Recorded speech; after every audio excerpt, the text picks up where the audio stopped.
Picture yourself as a college athlete. How would you feel if one day your ability to compete was taken away from you?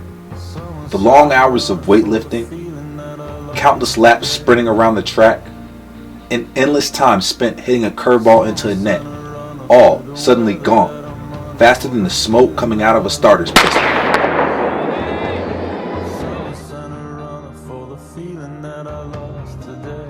So what's your next move? Do you stay and compete at what is now considered a club level sport? Or do you transfer schools and start your whole collegiate athletic career over?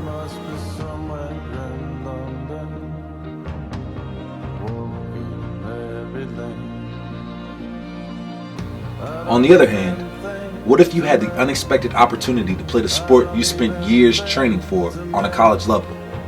What if, suddenly, the sport you've always loved was now a competitive option thanks to a new administrative decision?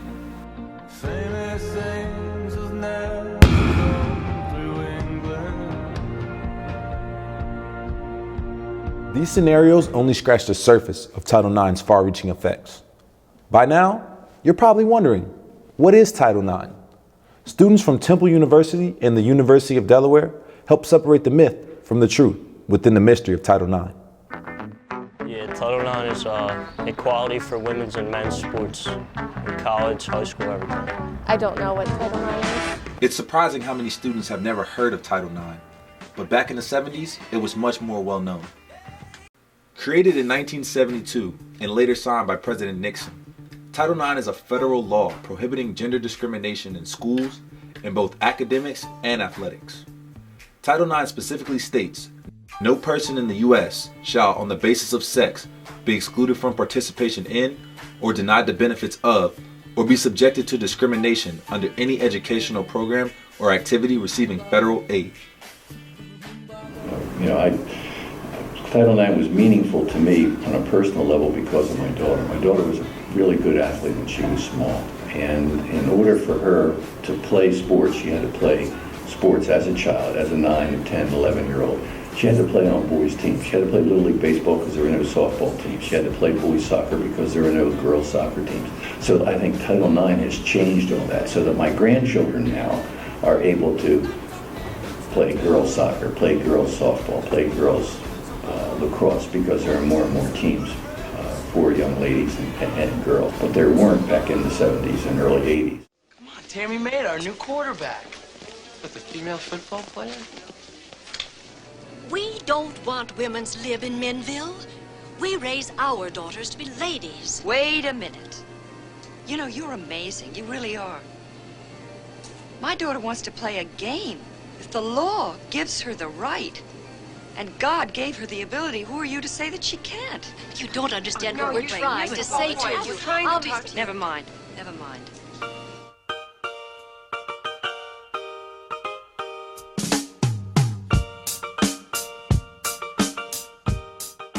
But it is the fair equality of women and men's and collegiate sports for scholarship purposes. But Title IX has done more than just equal scholarship money. It saves women's sport. Most people don't value women's sports as much as men's sports, so women's sports would be cut before men's. I don't know what Title IX is. Okay. Nowadays, some women take for granted the fact that they're able to participate in all levels of sports, even though that wasn't always the case.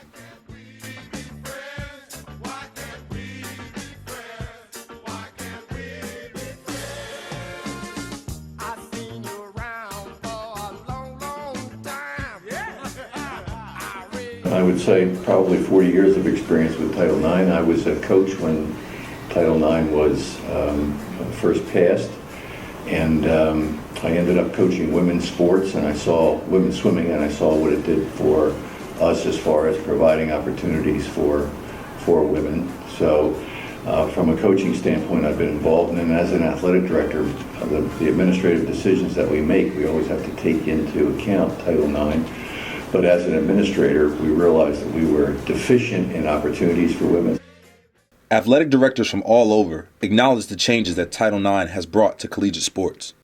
As an athletic director for 36 years at LaSalle University in Philadelphia, DePaul in Chicago, and now Temple in Philadelphia, my experience with Title IX goes way back.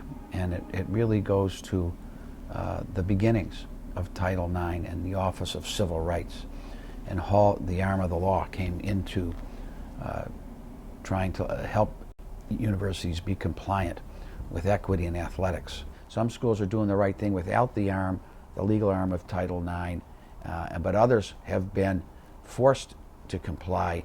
But the results of it are more participation of women, more sports, more scholarships, more opportunities. Even in the past 5 years, the gap between male and female sports has grown. The Women's Sports Foundation website lists the following facts. Female college athletes have received $183 million less in NCAA athletic scholarships over the last 5 years. Female high school athletes receive 1.3 million fewer athletic participation opportunities than their male counterparts. Cross-country and track teams were cut due to Title IX. Some college students are quick to blame Title IX for a university's financial choices without knowing the full story. A lot of people think Title IX is the bad guy that is responsible for all ills in college athletics, most particularly, of course, the cutting of men's programs, which has certainly some relationship, but not necessarily all relationship to it. In the simplest terms, I would say that what it has done for collegiate athletics is provided a steady impetus toward the provision of roughly equivalent athletics opportunities for men and women over the last 40 years. Much of the public is unaware that when university officials have to make a hard budget decision, Title IX is the generic reason they give. Well, I think that one of the biggest misconception is that Title IX has hurt men's sports. And if you go back to sometime in the, let's say, 1980, and look at the figures for which I've seen, if you look at the number of sports teams on the men's side in the NCAA and the number of sports teams on the women, both have increased. The number of men participants have increased, the number of sports teams have increased for the men, number of participants for women, number of sports teams have increased for the women. So the idea that the misconception is that it's been damaging to men's sports programs is wrong. But some might disagree, especially those directly affected by changes because of Title IX, or at least changes that officials insist are due to Title IX. I think the worst thing about it is just that it was originally intended to help women, and now at this juncture in time in this field of college athletics, it seems that it's being used more as a scapegoat to eliminate men's programs. I don't think it really should be about giving women more opportunities at the expense of taking them away from men. New changes supposedly based on Title IX are especially evident at the University of Delaware. Here, the university's administration decided that in order to follow the guidelines established by Title IX, the men's varsity track team needed to be cut, or, as the university itself explained, shifted down to a club level. It does help women out, and they need it, because if they didn't have it, they wouldn't have programs. So it's a catch-22, and I guess we just got caught in the crossfire. It really, for the first year after we were cut, it kind of messed with my head for a little bit. I felt like, why am I doing this? I felt really, inadequate. And like Jim said, meet-wise, I had, struggled, can't get into Penn Relays, can't get into the conference championship, can't get into any national qualifying meets, which is kind of, the bread and butter of why you do it, the championship season, which is kind of just non-existent for us at this point. Dropping men's track and field at Delaware, I'm not sure what impact Title IX had on that, because I wasn't the athletic director and wasn't involved in those decisions. I was involved in the decisions for dropping indoor track and field the year before I retired, and the decisions were purely financial.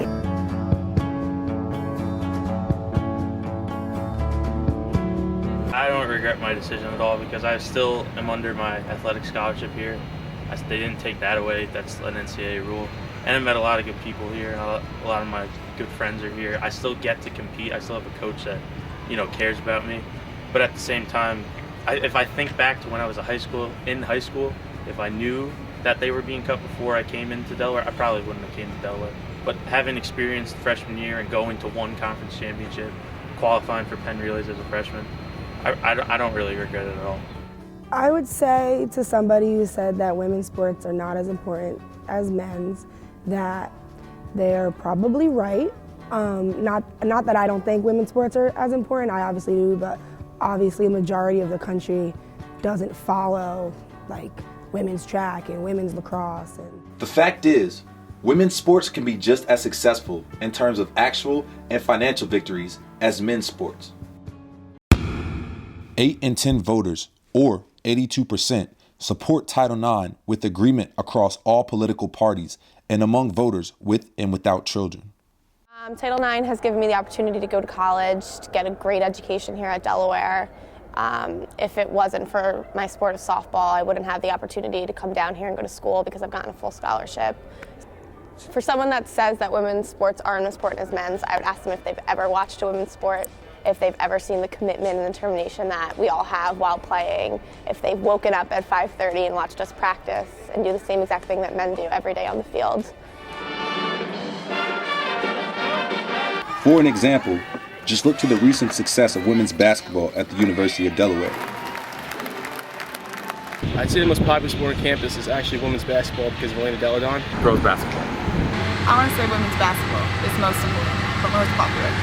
The basketball team has definitely brought more attention to women's sports and proved that women's sports can go further than men can in like national tournaments and everything. So, in my opinion, the best thing about Title IX is that everything that women and men have the same opportunities. Personally, Title IX, like when people have a bad reaction to it, it has nothing to do with the women's sports. Like we don't control that. They shouldn't take it out on, say, softball or basketball or field hockey. Like that's administration, that side of it.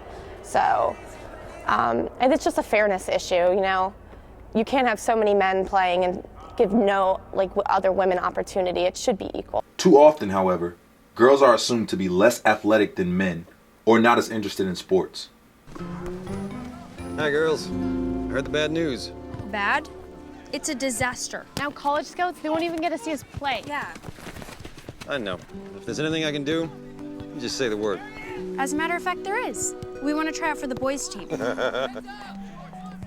Anything besides that? But it's ultimately a leadership decision. So it comes down to how much support does that school want to give their athletic department. You have to forfeit. There's no girls in this league. Here, look in the manual. What manual? Listen, pal, here in Illyria, we don't discriminate based on gender. Although Title IX began as an effort to prevent discrimination based on gender, its influence has expanded in recent years. Not only are the possibilities for disabled athletes being discussed, but college officials are hiding behind the so-called restrictions of Title IX to change the ratio of male and female sports to fit their own personal preference. Last year was the 40th anniversary of Title IX, and that ruling somewhat is puzzling to me. I think that it will cause institutions to begin thinking about having wheelchair games and wheelchair teams and those kinds of things if you get enough students who are interested. But you know, we've always had, if you talk about special needs, we've had totally deaf students on our football team, and the coach had to do hand signals and learn hand signals to, you know, so forth. The player just couldn't run in a play when the coach says, you know, run this specific play. You couldn't use him to run it in, but he could. The quarterback could signal hand signals with him, and he would know the plays, and his teammates would alert him with hand signals as well. So we've had deaf individuals. We've had others with other issues as well. But when you talk about physical, being unable to walk and in a wheelchair and so forth, I just don't know what the impact would be. This is who walk into the club like, what up? I got a big. I'm just pumped up. I saw that shit from a thrift shop. Ice on the fringe is so damn frosty. The people like, damn, that's a cold saddle. As an administrator, we realized that we were deficient in opportunities for women, so we had to add women's sports, and so it goes back into the 80s where we had a women's cross country and women's soccer, women's rowing, and women's track and field, and now women's golf just the last year or two. So. And now, from Chicago, the Mutual presents another social commentary by Miss Maida Gillespie. Careers in higher education are leading to the masculinization of women with enormously dangerous consequences to the home, the children, and our country. When our boys come home from war, what kind of girls will they be coming home to? And now the most disgusting example of this sexual confusion, Mr. Walter Harvey of Harvey Bars is presenting us with women's baseball. Right here in Chicago, young girls plucked from their families are gathered at Harvey Field to see which one of them can be the most masculine. Mr. Harvey, like your candy bars, you're completely nuts. From the get-go, we felt that we wanted to have blue hens, not blue hen men, blue hen women, just blue hens. Monetary, women's sports not making money. To me, it's the same thing as the English department. How much money does the English department make this year? So I look at intercollegiate athletics as an out-of-class educational experience and should be treated like a history department, English department, or any other academic department because kids are learning. Let's face facts. Last year in Division I, FBS schools and FCS schools that had football, only 22 athletic programs made any money out of 344 athletic programs. So the idea that football makes money and basketball makes money at every university is false. 68 football programs make money, 68 basketball programs make money, not necessarily the same institutions. The law passed in 1972. I was a high school graduate in 1963. I won 12 varsity letters for 3 sports for 4 years. I was voted most athletic female in my senior year. And then I came here to the University of Delaware for undergraduate, and there were no programs whatsoever. So I had to seek out opportunities elsewhere because I missed it greatly. I taught in public school for 2 years, and then I was hired back by the University of Delaware as a faculty member in physical education, and I was also assigned to coach the brand new women's freshman basketball team. It was the first year of the women's intercollegiate athletics program, 1969. We've had a very good year this year, and we see a lot more Delawareans coming out to our games.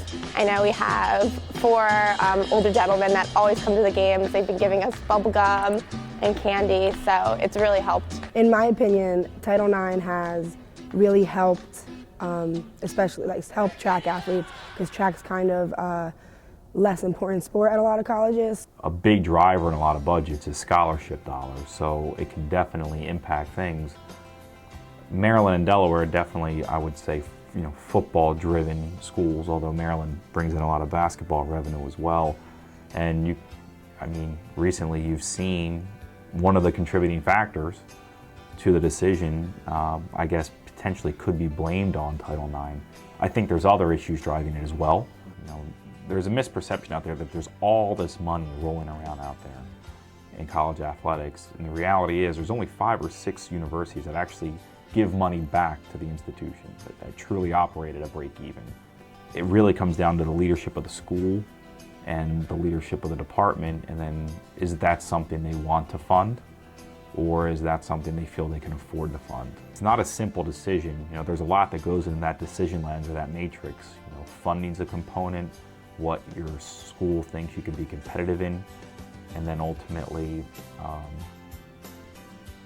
what you want the overall footprint of the department to be. And then the kind of experience you want to give. I think different schools have different ideas of what a good quote-unquote athletic experience is. I worked at a basketball school before here, and I can say with candor that we had some sports that were treated very well. Cross country, men's, women's basketball, high expectations, high level of funding, great athletic experience. We had some sports where the expectation was go out, compete, maybe be in the mix for a championship every 6 years. Some would argue that's not a great experience. It's not only opened playing opportunities for females from a Title IX, but it's opened career opportunities as well. And the other thing it's done is it's enabled departments to grow support areas. So by having to provide an experience and by having to provide some neutrality on the Title IX sports across the board, you've got to have athletic trainers, you've got to have academic support, you've got to have equipment managers, you have to have strength and conditioning professionals. Title IX not only created opportunities for women, but also gave them a real chance to work towards something meaningful in their sport. The only reason I'm doing these tricks is because somebody somewhere said, I don't care if this is nuts, and I don't care if it hurts. I'm doing it. I'm gonna climb this insanely high mountain. Watch me. When you're the first to climb a new mountain in gymnastics, they name it after you. A Ginger, a Rafolva, a Chusavitna, a Shaposhnikova. They all rocked, and we salute you.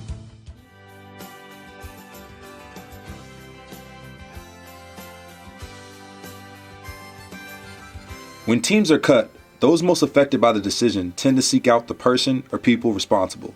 Sometimes the law itself is blamed, and sometimes the so-called person in charge is blamed. But in these kinds of decisions, it really does come down to the people involved in each specific situation. There are always people out there who will strive to do the right thing, even in the face of a major financial choice. Title IX really should be a guideline. It shouldn't be something that's held over administrators' heads to do what's right. If you do what's right, if you treat everyone the way they should be treated, you're going to be in compliance with Title IX. So I've been fortunate to be at institutions who believed in that, who had high percentages of full-time undergraduates who were women, and who championed women in sports, saw the value in that, saw the value for the student athletes, for the institution. So it's always easier when if you do the right thing, and then when you're checking yourself off annually to see how you are complying, that philosophy that you have that believes that there's a very high place for women in intercollegiate sports measures closely with what Title IX and the Office of Civil Rights requires. There's no question that Title IX has really impacted what intercollegiate athletics looks like today and what it looked like 30 years ago, 40 years ago, and 50 years ago. Title IX is often considered the villain or the enemy in the world of college sports. As several athletic officials at the University of Delaware have pointed out, however, Title IX is really more of a scapegoat.